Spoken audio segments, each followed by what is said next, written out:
हिंदुस्तान के मुसलमान, तू जीत नहीं रहा है, गरीब नवाज के सदक़े में तुझे जिलाया जा रहा है। तू ये ना समझ के तू तन्हा है, तेरा राजा, तेरा महाराजा गरीब नवाज तेरी रहबरी कर रहा है। गरीब नवाज का फैजान तेरे साथ चल रहा है, गरीब नवाज का फैजान तेरे ऊपर साया बन के बैठा हुआ है। हजारों लोग चाहते थे कि मुसलमान को मिटाया जाए, खुदा की कसम मुसलमान को मिटाया नहीं जा सकता। क्यों नहीं मिटाया जा सकता? क्योंकि मुसलमानों की रहबरी के लिए, हिदायत के लिए, रहनुमाई के लिए, तहफ़्फ़ुज़ के लिए, बचाने के लिए अल्लाह ने गरीब नवाज को साया बनाकर रख दिया है। आज जी रहे हो, सदका गरीब नवाज का है। आज मुसलमानियत बाकी है, सदका गरीब नवाज का है। आज इस्लाम पर बड़े धाम के साथ चल रहे हो, सदका गरीब नवाज का है। मेरे प्यारे बुजुर्ग और दोस्तों, ये रूहानी फैजान है, ये रूहानी फैजान है। वरना आप हर तरफ पलट कर देख लीजिए, पार्लियामेंट में देख लीजिए, मुसलमान एमपीज़ की तादाद बढ़ती नहीं है, कम होती जाती है, कम होती जाती है, कम होती जाती है।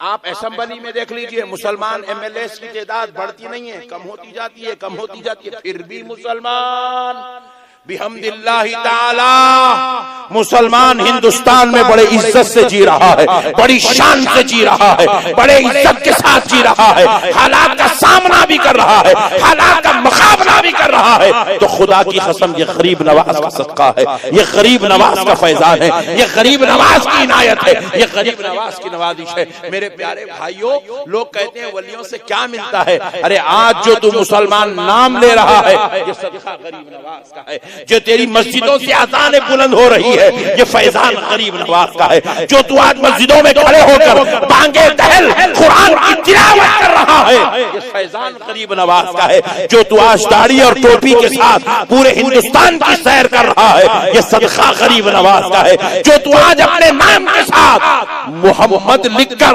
अहमद लिखकर, अपने बुजुर्गों की शनाख्त लिखकर फिर रहा है, ये सदका गरीब नवाज। वरना हमारी क्या औकात मेरे भाई, आप दूसरे कंट्रीज का आप दौरा नहीं करते, आपको अंदाजा नहीं है। दूसरे मुमालिक में आप चले जाएंगे तो हालात कुछ और है, लेकिन मैं समझता हूं बिहम्दिल्लाहि ताला हिंदुस्तान का मुसलमान दूसरे मुमालिक के मुसलमान की बनिस्बत करोड़ दर्जे बेहतर हालात में जिंदगी गुजार रहा है। करोड़ दर्जे बेहतर हालात में, करोड़ दर्जे बेहतर हालात में जिंदगी गुजार रहा है। यह अल्लाह का बहुत बड़ा एहसान है। अब प्यारे बुजुर्ग और दोस्तों, जरा गौर कीजिएगा, ये जितने यहां बैठे हैं, इसमें से जितने सैयद हैं, हसनी हुसैनी सादात हैं, जितने सिद्दीकी हैं, जितने फारूकी हैं, जितने अलवी हैं, ये सारे के सारे नबी के दौर के मुसलमान हैं। किस दौर के मुसलमान हैं? सिद्दीकी उनको कहा जाता है, सैयदुना अबू बकर सिद्दीक की औलाद हो तो मतलब इनको इस्लाम नबी के दौर में मिल गया। जो हसनी हुसैनी सादात हैं, ये तो नबी के घर वाले हैं, इनको इस्लाम नबी के दौर में मिल गया, नबी के सदक़े में मिल गया।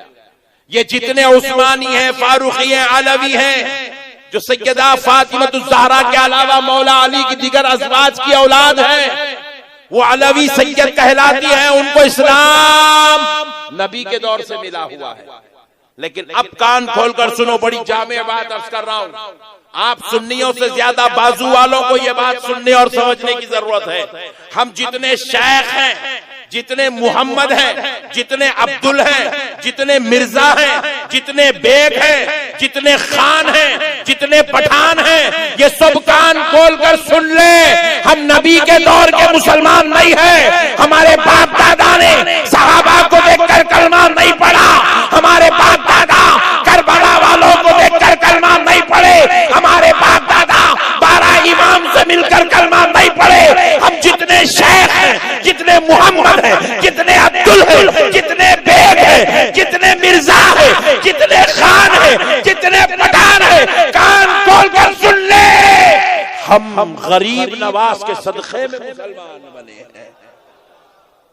हमारे बाप दादाओं को किसी को गरीब नवाज ने कलमा पढ़ाया तो किसी को बख्तियार काकी ने कलमा पढ़ाया, किसी को हजरत दातागंज बख्श अली हुजवेरी ने कलमा पढ़ाया तो किसी को हजरत निजामुद्दीन औलिया महबूब इलाही ने कलमा पढ़ाया, किसी को बंदा नवाज ने कलमा पढ़ाया तो फिर किसी को किसी और बुजुर्ग ने कलमा पढ़ाया। मेरे प्यारे बुजुर्ग और दोस्तों, ये हमारे अंदर जो इस्लाम चला रहा है ये किसी मदरसे से मिला हुआ इस्लाम नहीं है, ये किसी मकतब से मिला हुआ इस्लाम नहीं है, ये किसी दारुल उलूम से मिला हुआ इस्लाम नहीं है। आज हमारे अंदर जो इस्लाम है ये इस्लाम खानखाहों से मिला है और ये खानखाह बनाने वाली जात का नाम सरकार मुईनुद्दीन चिश्ती हसन संजरी गरीब नवाज है। गरीब नवाज के सदक़े में मुसलमान बने भाई, जिनके सदक़े में बाप दादा कलमा पढ़े, आज औलाद उनके बारे में पूछ रही दरगाह को जाना कहाँ है, गरीब नवाज का ने चादर भेजना कहाँ है, गरीब नवाज के पास जो है जाके बैठ के जिक्र करना कहाँ है। अबे जालिमों, इस्लाम को समझ जाओगे तो खुदा की कसम गरीब नवाज खुद ब खुद समझ में आ जाएंगे। आज मेरे गरीब नवाज का सिक्का न सिर्फ हिंदुस्तान पर बल्कि बर्रे आजम पर मेरे गरीब नवाज का सिक्का जमा हुआ है।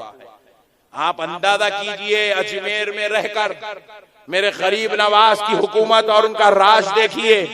अमेरिका से गरीब नवाज के लिए चादर आ रही है, अफ्रीका से गरीब नवाज के लिए चादर आ रही है, पाकिस्तान से गरीब नवाज की मजार के लिए चादर आ रही है, बांग्लादेश से गरीब नवाज की मजार के लिए चादर आ रही है। हिंदुस्तान का हर चीफ मिनिस्टर अपनी तरफ से अकीदत में गरीब नवाज को चादर पेश कर रहा है। हिंदुस्तान के वजीर आजम की तरफ से अब अगर नहीं हो तो पहले जो है गरीब नवाज की बारगाह में हिंदुस्तान के गरीब नवाज की तरफ से जो है चादर पेश की जाती थी, सदर जमहूरिया की तरफ से चादर पेश की जाती है। मेरे प्यारे बुजुर्गों और दोस्तों, बताइए जरा ये क्या हो रहा है, ये क्या चल रहा है? अरे कोई बताओ, तुम अपने लिए जो है एक चीज मांग कर तो दिखाओ। तुम मांगने जाओ तो बैंक वाला तुम्हें लोन देने तैयार नहीं है, तुम मांगने जाओ तो महकमे वाला तुम्हारे लिए कोई बिल पास करने तैयार नहीं है, मगर मेरा गरीब नवाज मजार के अंदर लेटा है, मगर दुनिया के हर खित्ते से मजार पाक पर चादर पेश की जा रही है। तो गरीब नवाज ने बता दिया कि हम दुनिया में रहते हैं, हम दुनिया में अगरचे के तुम्हारी आंखों को नजर नहीं आते, मगर आज भी दिलों पे हमारा राज जारी है, आज भी दिलों पर हमारा सिक्का बोलता है। मेरे प्यारे बुजुर्ग और दोस्तों, जरा गौर कीजिएगा। अब जरा चलते हैं एक लतीफ बहस की तरफ, कुरान शरीफ के हवाले से एक अजीम, एक लतीफ बहस जो अल्लाह ने कुरान पाक में बयान की है। एक अजीम वाक़या, एक अजीम कारनामा, एक अजीम पावर, वली की अजीम क़ुव्वत, वली का मुकाम, वली का मर्तबा, वली का रुतबा, वली का दर्जा, वली की अजमत, वली की शान, वली की रिफ़ात जो अल्लाह ने कुरान में बयान की है। खुदा की कसम, यहाँ जितने उलमा बैठे हैं, हम सब मिलकर भी अगर बयान करना चाहे वो मुकाम और अज़मत औलिया अल्लाह की नहीं बता सकते। जो मुकाम और रिफ़ात अल्लाह ने कुरान पाक में बयान की है वो आपको जरा समझा देता हूं ताकि समझ में आए कि हजरत गरीब नवाज आज भी हमारे मददगार है। आज भी गरीब नवाज हमारी सुनते हैं, आज भी गरीब नवाज गुलामों की मदद करते हैं, गुलामों के ऊपर अपना साया फरमाए हुए हैं। इस बात को समझे प्यारे बुजुर्गों और दोस्तों। देखिए माहौल क्या था। हजरत सुलेमान अलैहिस्सलाम का दरबार, किसका जरा बोलिए। अरे क्या ठंडे लोग मिले रे भाई, जरा जोर से बोलो रे भाई, बोलो भाई। वो बीच वाला था घूर के जगह क्या तो भी किस्सा है भाई, बाजू वाली पार्टी का है क्या? पहले गोलियां चल रही, डर डर के जीना पड़ रहा, सुकून से तो है ना। हाँ ऐसा घूर के क्या हैबत हो रही है, मोहब्बत से सुनो। देखो हजरत सुलेमान अलैहिस्सलाम कौन, वाह शाबाश। थोड़ी थोड़ी देर को जो है इंजेक्शन देते रहना पड़ता, अब समझ गया मैं, देते रहता हूँ थोड़ी थोड़ी देर, नो प्रॉब्लम। तो हजरत सुलेमान अलैहिस्सलाम अल्लाह के पैगंबर सुलेमान अलैहिस्सलाम के दरबार में मुलाकात के लिए हजरत बिलखीस तशरीफ ला रही थी। कौन? हजरत बिलखीस। हजरत बिलखीस तशरीफ ला रही थी, ये मलिका सबा थी। हजरत सुलेमान अलैहिस्सलाम की हुकूमत पूरी दुनिया पर थी।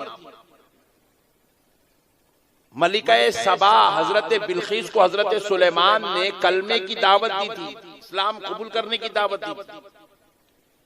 तो उन्होंने कहा कि मैं जरूर इस्लाम कबूल करूंगी, आप मुझे कोई ऐसी चीज दिखा दें जिसको देखकर मेरा दिल मान जाए कि वाकई इस्लाम हक है, तो मैं कलमा पढ़ लूं। तो हजरत सुलेमान अलैहिस्सलाम ने क्या किया, हजरत बिलखीस को अपने दरबार में बुलाया, आप तशरीफ लाइए।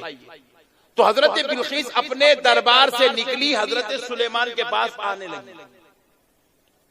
अब आप अंदाजा कीजिए, हजरत बिलखीस अपने दरबार से निकल के हजरत सुलेमान अलैहिस्सलाम के पास आने के लिए 2 महीने का वक्त लगा। मैं इसलिए आपको तवज्जो का तालिब हूं क्योंकि ये एक इल्मी बात है और समझने की बात है। आप अगर ये बात समझ गए तो खुदा की कसम पूरी दुनिया से आप लड़ ले सकते। आपको वली का मुकाम, मर्तबा, अजमत, करामत, पावर सब कुछ समझ में आ जाता है। थोड़ी देर आप मुझे दीजिए, 10 मिनट में इंशाअल्लाह पूरी बात आपके जहन में उतार दे। तो हजरत बिलखीस को आने के लिए कितने महीने का वक्त लगा? शाबाश, वेरी गुड, बहुत अच्छे लोग मिले आज। 2 महीने का वक्त लगा, क्योंकि उस जमाने में कोई एरोप्लेन नहीं था, कोई ट्रेन नहीं थी, कोई कार नहीं थी, कोई स्कूटर नहीं थी, बाइक नहीं थी। वो जमाने की जो तेज रफ्तार सवारी थी वो घोड़ा था। घोड़ा, कुछ देर घोड़े पर, कुछ देर ऊंट पर, कुछ ऐसे कुछ वैसे बैठ के, कुछ पैदल चलते करते आप तशरीफ लाई। 2 महीने का वक्त लगा। हजरत बिलखीस हजरत सुलेमान अलैहिस्सलाम के दरबार में दाखिल होने वाली है। बिल्कुल यूं समझिए, वो जो खवातीन का डेरा है ना, बस उतनी दूर है हजरत बिलखीस, और यहाँ हजरत सुलेमान का दरबार है। अब हजरत सुलेमान अलैहिस्सलाम फरमा रहे हैं, हजरत बिलखीस मेरे दरबार में आने वाली हैं, उनके आने से पहले उनका तख्त जो उनके दरबार में रखा हुआ है, वो तख्त मुझे यहां लाकर कौन दे सकता है? 2 महीने की दूरी पर है तख्त। हजरत बिलखीस यूं समझ लीजिए, मिसाल के तौर पर 5 मिनट में दरबार में आने वाली हैं। 5 मिनट के अंदर हजरत सुलेमान कह रहे हैं, मुझे वो तख्त चाहिए जो 2 महीने की दूरी पर रखा हुआ है। जाना, तख्त लेके वापस आना। आप अंदाजा करिए, तेज रफ्तार घोड़ा सुबह शाम, सुबह शाम, सुबह शाम, सुबह शाम चलाए बगैर रुकाए के, तो जाएंगे 1 महीने में, आएंगे 1 महीने में, 2 महीने लग जाएंगे जाकर आने। क्योंकि यूं समझ लीजिए, झारखंड में हजरत सुलेमान का दरबार है, तो तख्त लाना है आपको हैदराबाद से, और कोई तेज रफ्तार सवारी नहीं है, घोड़े पे जाना है, तख्त लेके आना है। उस जमाने की सवारी के एतबार से सिर्फ घोड़ा है, और तख्त कोई चाइना बाजार का प्लास्टिक का तख्त नहीं है। तख्त याकूत और जमरूद का बना हुआ है, वजनदार पत्थर का बना हुआ तख्त, और उस तख्त के अंदर हीरे जवाहरात भी लगे हुए। हजरत सुलेमान पूछ रहे हैं, कोई जो हजरत बिलखीस के दरबार में आने से पहले लाकर दे दे। एक जिन खड़ा हुआ, जिन कहने लगा, हुजूर आप मुझे इजाजत दीजिए, मैं वो तख्त आपको लाकर दूंगा। हजरत सुलेमान ने पूछा, कितनी देर में लाकर दोगे? ये वाकया अल्लाह ताला कुरान में दर्ज कर रहा है। क़ाल इफ़रीतुम मिनल जिन्नि अतातीक बिही क़ब्ल अन तक़ूम मिन मक़ामिक। जिन कहने लगा, अल्लाह के पैगंबर आप मुझे इजाजत दो। और वो जिन बोले तो कोई ऐसा चूहे के जैसा नहीं था। इफरीतुम, बड़ी बड़ी आंख वाला, मोटा ताजा, लहीम शहीम, हट्टा कट्टा खड़ा हो गया। बोला अल्लाह के पैगंबर आप मुझे इजाजत दो, आपके जगह पे उठने से पहले लाके